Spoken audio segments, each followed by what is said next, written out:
Tell me something. What goes on in the head of a person in front of a closed door when they don't really know if they're wanted? If they open the door, they're either transgressing or fulfilling someone's desire.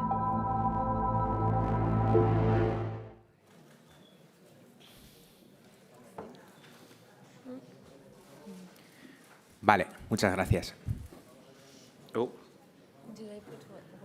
Bueno, egunon eta ongi etorri guztioi Donostiako Zinemaldiko 72. Ediziora. Gaurko Prentsaurrekoan Emmanuelle filma izango dugu. Hola, buenos días a todos y todas. You speak Spanish. Hola, buenos días a todos y a todas. Bienvenidos a la 72ª edición del Festival de Cine de San Sebastián. En esta rueda de prensa presentaremos la película inaugural, Emmanuelle, y ya sabéis cómo funciona, levantáis la mano, os voy pasando la palabra, pero antes de empezar, inauguro yo haciendo una pregunta. Entonces, mi pregunta tiene que ver, está dirigida especialmente a... bueno, perdonad. Cosas del directo. Se me ha olvidado presentar a la gente que está sentada en la mesa. Tenemos con nosotros... That's the first movie, that's normal, right? Ya. Empiezo por allí, tenemos a la actriz CHACHA HUANG, a la actriz NOEMIE, MERLANT, a la directora AUDREY DIWAN, al actor Will SHARPE y al actor Jamie Campbell Power. ¿Vale? Y venga, ya que estamos en la inauguración, un aplauso, ¿no? Ya...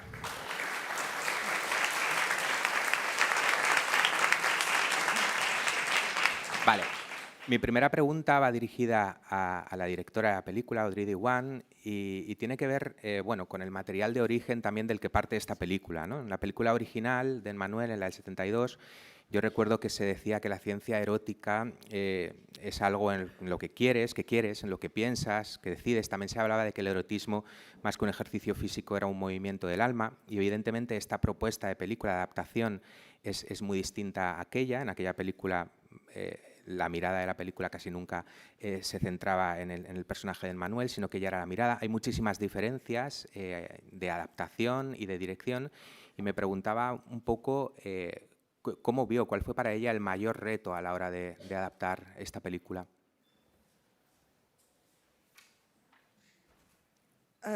First of all, I must say that I didn't adapt the movie. And the reason is very simple. I've never seen it. I mean, I saw maybe 20 minutes of it back in times, and I had the feeling that I wasn't the audience. But my producers gave me the book, and I read it out of curiosity because I don't know if it's the same here, but the name resonated very strongly in my country, and I wanted to understand where it comes from. And I was mainly interested by a long discussion at the two-thirds of the book. And it's a very long discussion about eroticism. And first of all, I asked myself, as a filmmaker, can we still use a language that is based on that kind of grammar, cinematographic grammar, which means when you talk about eroticism, it's what you hide and what you show. And of course, the first movie in the 70s was strong in everybody's memory because he was about to open the frame, and he did. Whereas here, I'm trying to do something else. I want to restrain the frame in order to see if it can work together. Can I convene the audience imagination, and can I have people working with me using the off-screen? And we all know that nowadays, if you want to see everything, you have internet and pornography. So does it still work to ask people to work with the movie? That was the first thing. Then I gave back the book, and nothing happened for a few months. And one day, I'm thinking about a woman that I named Emmanuelle in my mind, and she asked me questions about our relationship to pleasure in society. She doesn't feel pleasure, but I didn't intend it to talk about pleasure as only sexual pleasure. I wanted to ask myself about how we treat pleasure in our society, how we are asked to profit, climax, be the best of ourselves and successful. And I was thinking when we're asked for so much, do we still have pleasure? Are we performing? Is performance the main thing when you talk about pleasure, or is there still place for something else? And then I've started thinking about that woman, and I asked the producer, and I don't know how was the experience for you, but can I get rid of the past? Can I only be concentrated on that woman and her body in that situation and how she related to that world? And can we all try to feel what she feels and see how she comes back to life if she can?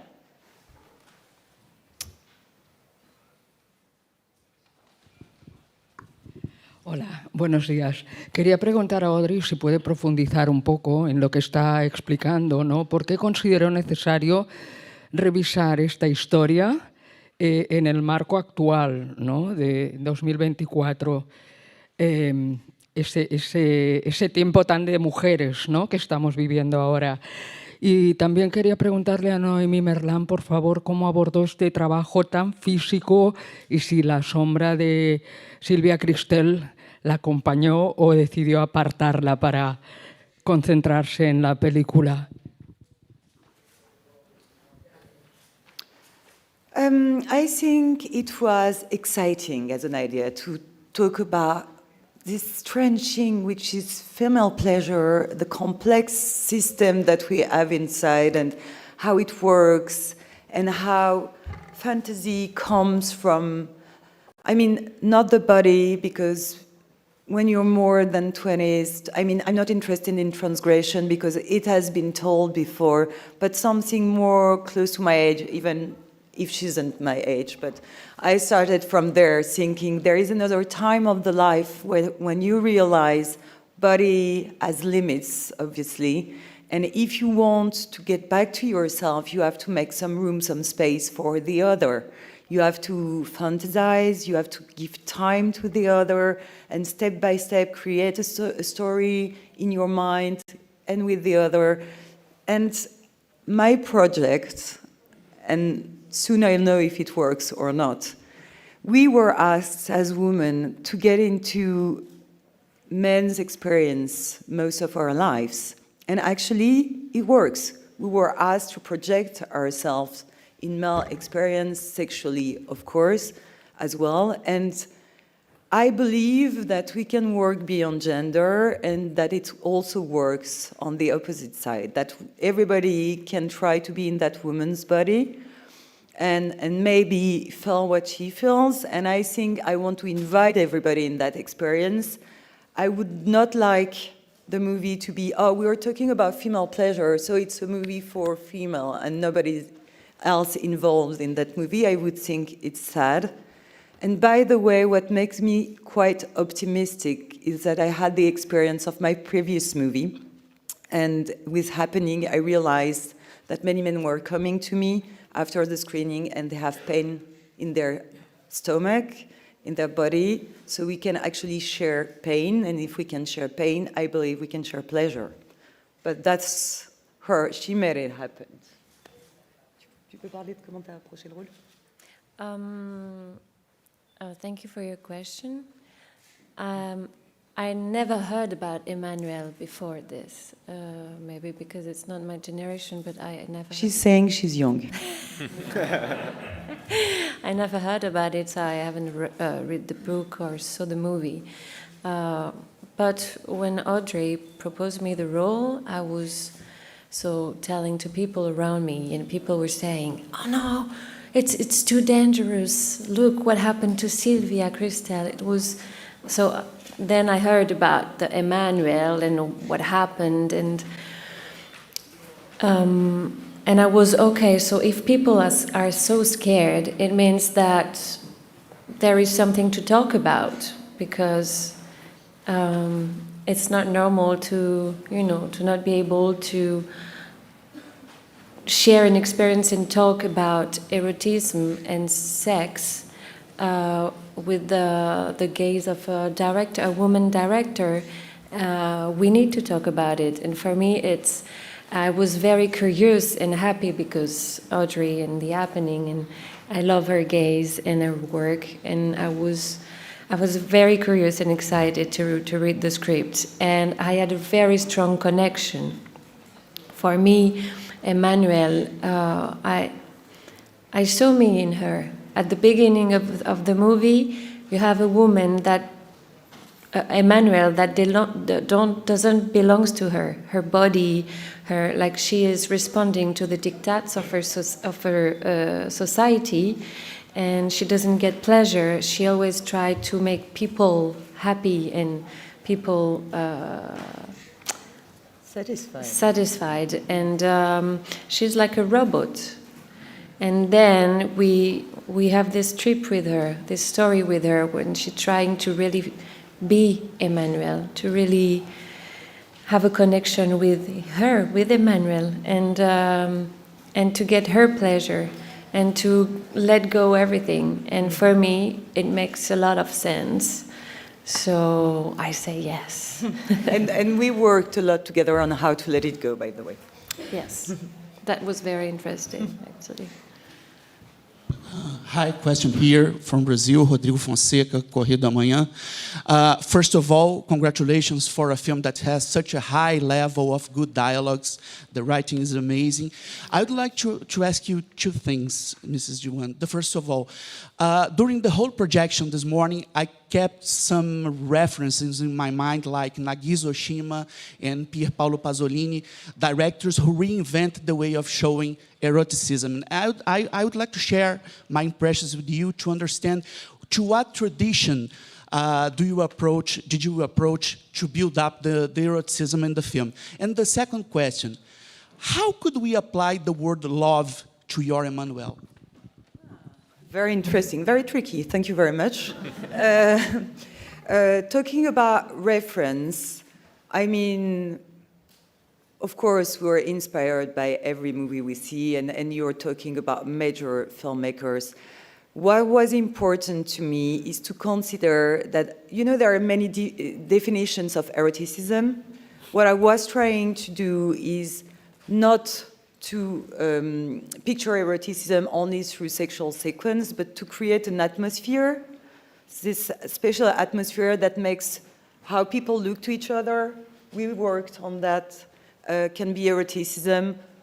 Words can be eroticism. Even a storm can be eroticism. So we all work, our all work together was to find the right tone to let everyone stay in that world, and it's important to me because I wanted to give a space to the audience to project their own sensations and to, interpret the movie in their own way. I think we deserve movies that don't give all the answers, not deserve, but I need as an audience to have answers, to have a movie that doesn't tell me what to think, but invite me to give my feelings. So we were trying to create that tone and to enjoy being in that strange atmosphere, but also in order to give space to the audience. Oh, sorry, I forgot about love, strange. Funny. I remember the Todd Haynes movie that I love with Julianne Moore, and at the end of the movie, in front of a mirror, she says, "I love you," and she says it to herself. And I think as a woman, and maybe from my experience, before you can truly say that word, you have to be able to be in front of that mirror and to say, "I love you." So I guess Emmanuelle's ready. Can I answer something? Yeah, of course. You are Emmanuelle. You can even say the opposite, as I just said. If you want to tell me that she's in love, I'm ready. No, I want to respond in French because I want to be about that. Can someone translate if she answers in French? They will have... Okay. Or maybe I can do it. Or not. Je pense que c'est très intéressant aujourd'hui. Oula, j'adore. Je pense que c'est très intéressant aujourd'hui et qu'on en a manqué de ces images-là, de femmes qui prennent du plaisir et qui vont chercher des histoires de sexe, des histoires sensuelles, sans forcément être amoureuses. Ok. Wait. You know what I mean? She thinks that it's very interesting to her because we have a lack of those image of women getting involved in sexual relationship, trying to find their own pleasure, but without saying or searching for love. That we have the right to Just do want it. to have sex and get pleasure. Just sex, not imply that we need love to have sex, and that's part of the freedom of the character as well. But thank you for your question. Hola, buenos días. María Guerra, Equinótico.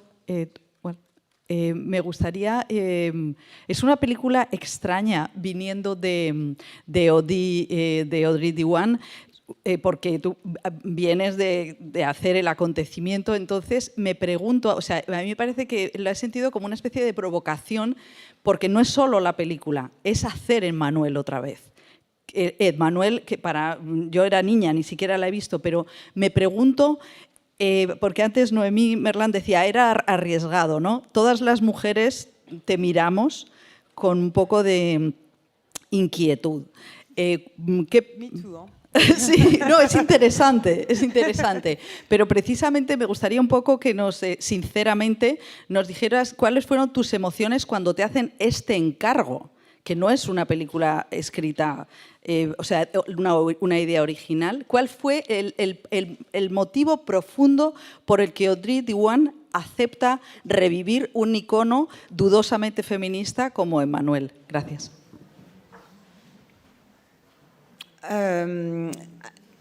Good question. Honestly, I have two answers to give you. The first one is that after winning the Golden Lion, I really told myself that I would never create in a zone of comfort. I normally like to feel excitement and fear when I start writing, so Emmanuelle was perfect. And also, I think I started thinking about that woman and her loneliness because it's how I felt back then. Probably I was told forever that I need to succeed in a way. Probably my mother told me I need to succeed, but maybe nobody actually believed I would do it.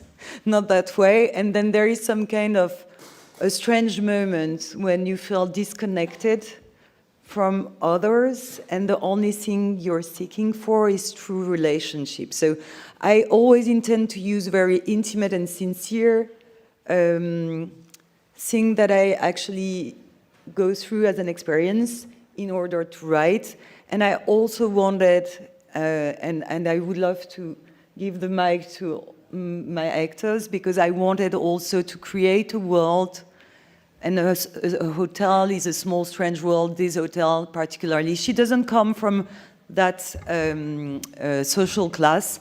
And I wanted to create a world when we can actually share the feeling of loneliness and then do the exact opposite and step by step connect. And that was our work together. How do Emmanuelle meet people? There is no opponent in the movie, and I tell you something. It's a nightmare to write a movie when there is no opponent. The only obstacle is inside, so that was hard to find. And I like the way they all help her. In a way, they're mirrors, and they give her insights to tell her, hey, open the door and breathe. You need to breathe. They made you think this is paradise, but it's an artificial paradise, and all together, we're going to go from fake to truth through the sensations. But that was our work, and if you do agree, I would like the actors to say a word about that, about how, I mean, you experience being that guy who tell her they're like mirrors. Mm-hmm. Go back to yourself, ask the right questions. And now I should have a precise question for you to talk about it. I mean, I guess the interesting thing about Kay for me was that it felt like the more we rehearsed it and the more we talked about the script, the more it felt like he was a part of Emmanuelle, actually, and not almost not a person in himself. We talked about him as a sort of ghost or like fantasy, a figment of her imagination, and that was like an interesting thing to try and, I suppose, like get into. In the end, I just sort of had to surrender, I think, to the idea that yeah, his independence is actually, it's there to, it's a generous, he needed to find a way to be generous and giving within the relationship, and ultimately that was where it sort of ends up, really. He's a character who seemingly has put his own needs to the side, and yeah, that was very interesting to play. Jamie, Chacha, si queréis, yo acabo de ver la película también y me ha parecido que hay algunos personajes muy exigentes para un actor, a un nivel de intimidad, a un nivel de seguridad también, pero sobre todo a un nivel de crear el misterio a través de muy pocos momentos, ¿no? Entonces, no sé si tal vez Chacha y Jamie también podréis hablar un poco de vuestra experiencia actoral en esta película, que me resulta interesantísima. Go ahead. May I do first? Yeah. Thank you. Well, I have to say, since the beginning, when I read the description of the Zelda for the audition, it just interested me so much in a sense, because in a conventional or male-gazed film, an Asian girl most of the times are portrayed in a very sexually cold way. And in this film, there is this Asian girl tries to guide a French girl to find her self-pleasure and try to know how to love herself and find this pleasure. I think it's wonderful. That's why I did the audition. I was so excited about it when Audrey gave me the role. You should tell the truth about what happened. And well, I saw there is a notice that they're looking for an actress for this movie, and I really wanted to do the audition, and I didn't get any news from the casting director. So one day I was like, should I just write her a direct message on Instagram? It's really unprofessional and it looks really desperate. So I doubted a few days, and then one day I was like, what would Zelda do? I'm like, yeah, she just write the message and get the job, you know, like, so in this sense, I think since the beginning, Zelda just pushed me and inspired me, so I wrote this message directly The message was beautiful, smart, and I tell my husband, it's her. I've been looking for the actress, but I know it's her, and then she arrived, did the audition, and that was obvious, it was her. Yeah, and what's so funny now, I remembered, like, I signed CHACHA/Zelda. At that moment, I was in my character already. But this character is supposed to embody freedom, and CHACHA/Zelda is already free to write directly to me to explain she's the one, so that works. Yeah. And I really like the idea that the Zelda was trying to mentor or help Emmanuelle to find herself, to find this self-love and pleasure, and to give herself to herself and just let it go, right?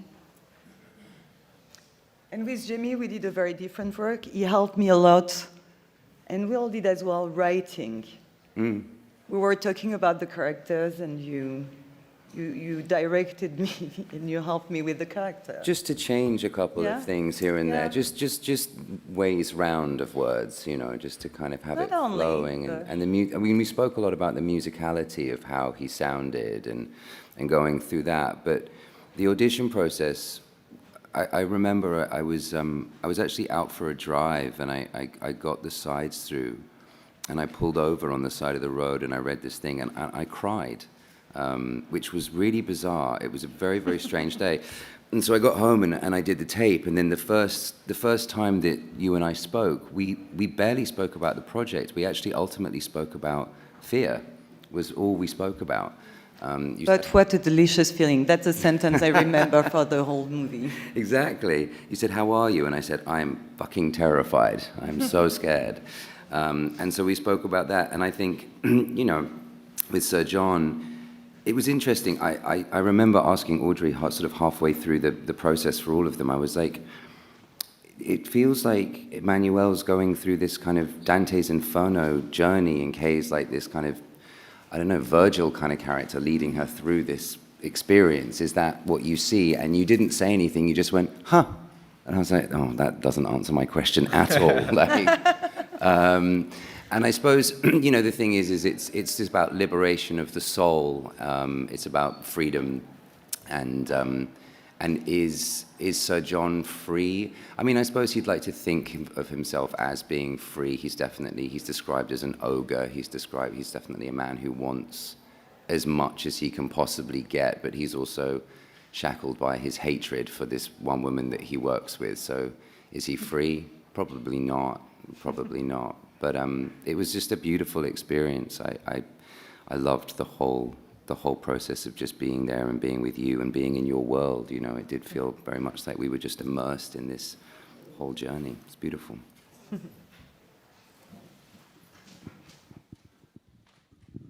Hola, buenos días. Yo quería hacer un par de preguntas, una para la directora y otra pues para el resto de los actores. Bueno, para los actores, Noemie ya dijo que no conocía inicialmente a Emmanuelle, entonces quería saber si el resto de los actores tenían algún tipo de referencia o si como ella tampoco la tenían. Y a la directora pues me gustaría preguntar un par de cosas sobre el aspecto técnico, los sonidos, especialmente los momentos íntimos, no sé si tuvo algún tratamiento especial o cómo fueron grabados, ¿no? Y luego el color, el tratamiento del color también, porque empieza la película pues, un poco con unos tonos un poco más fríos y hacia el final son obviamente totalmente diferentes. Entonces, por el desarrollo del personaje, ¿no? De Emmanuelle. Entonces quería saber cómo trató eso. Gracias.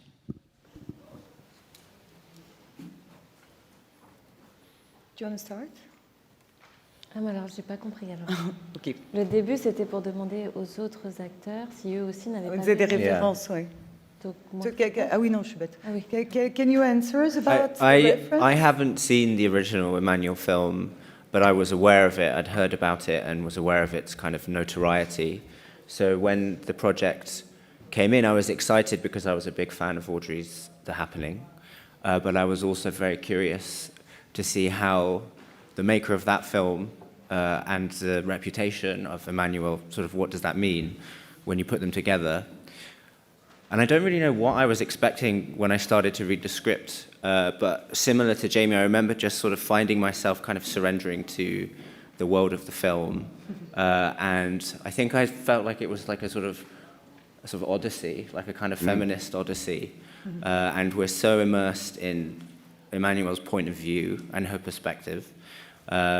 And so, yeah, I don't really have like a strong point of reference to the original and deliberately didn't go back to refer to it because it felt like the intention was to make a completely new film. It was.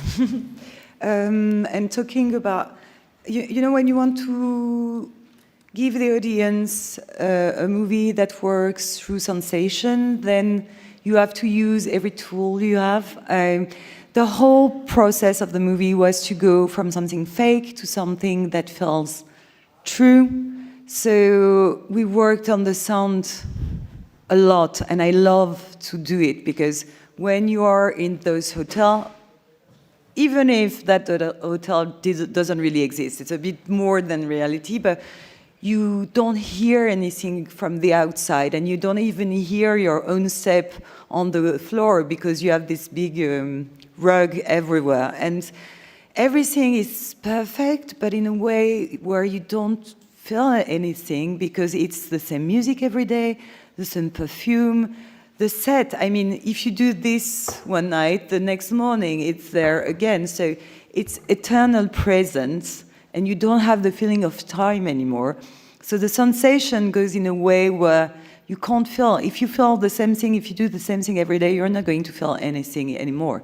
And then step by step, we disorganize that. And the storm is there to create a bit of chaos and say, hey, nature is interesting. Probably we should let the chaos in the hotel. And it gives her the desire to be somewhere else. And then we are in Hong Kong, and when you open the door, I mean, Hong Kong is all about the humid air that you have on your face, and the city is screaming, and you have neon lights everywhere. So I really wanted to give the feeling that I had myself when I went there. By the way, we were all in the hotel, and we lived with the crew in the hotel, and it was open, so it was tricky. There were clients, but we had the feeling of how it is to be in such a perfect paradise, but everything is the same every day. And this vertigo that she's in, we all felt it in a way. We were all like, oh, that's the experience you see on Instagram everywhere, because I think that our society keeps showing those places, and then suddenly you're there, and you feel stuck in that world, and the only thing you want to do is open the door and let it go somewhere else. Also, just to say, I feel like Audrey is such a precise and deliberate director that if you find yourself wondering if the choice was deliberate, it's definitely deliberate. Like down to every gesture, like the pattern of speech. Obsession. And I loved the use of sound in the film as well. Vale, desgraciadamente tenemos que dejarlo aquí, así que os pido un fuerte aplauso para el equipo de Emmanuelle y mucha suerte en la gala inaugural. Thank you very much. Thank you. Thank you.